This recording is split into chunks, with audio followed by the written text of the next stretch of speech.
Welcome to Sports Day. I'm Robert Craddock. This is Marco Monteverdi, the very nervous and sort of anticipant Marco Monteverdi, because next Sunday's Orange Sunday in Brisbane. The Brisbane Roar will play the A-League final, and Marco, at last we've got an opponent. Tell us about them. That's right, and it's not the Mariners. It's actually Perth Glory. They beat the Mariners in a penalty shootout in the preliminary final. So it's actually good, a bit different, because the Roar played the Mariners so many times over the past couple of years. Yep. Something new.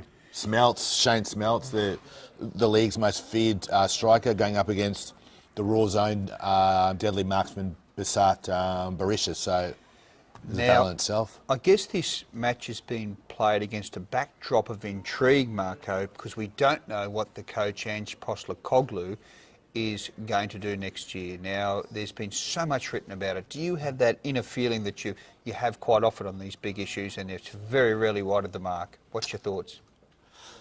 If you would have asked me a couple of weeks ago, I would have said he's staying. But I think the dynamics changed, and I'm getting the feeling that he could be going to the Melbourne Victory next season. He'd be a huge loss, of course. He would be. And, of course, it was Sports Central up here on the weekend. What about the Gold Coast Suns? They gave Essendon a huge fright, didn't they? They did, after being sort of written off, and they've come back. I think it was led it with a quarter to go, but just couldn't hold on. No, it's interesting. I love Carmichael Hunt's game, Marco. He was in it, he was at it, he showed incredible passion. He single-handedly lifted that team, and I love the way he got down and dirty. You know what I mean? He put his head barging into tackles, and I think that's what we've got to see from Carmichael in the future. I think he might have been a little bit too reverential towards the game. Being an ex-leaguey, thinking, oh, I better not do one of these or one of these. But there is room for aggression, and I think that we're going to see.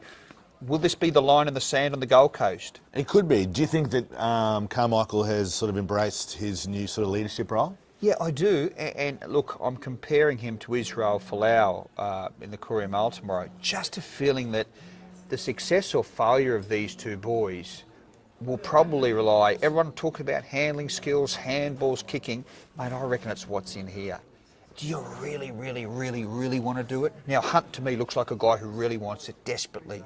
He was in everything yesterday. Does Folau have that? I'm not sure. Yeah, I was about to ask you. Do you think he's... Well, he's just a different type. I've watched him today play for Greater Western Sydney, not getting a touch in the first half.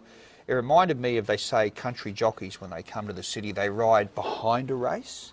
They sort of wait for others to do things, and that's what he looked like. So if we're having shares now, we're buying K Hunt and we're holding and perhaps selling I Folau.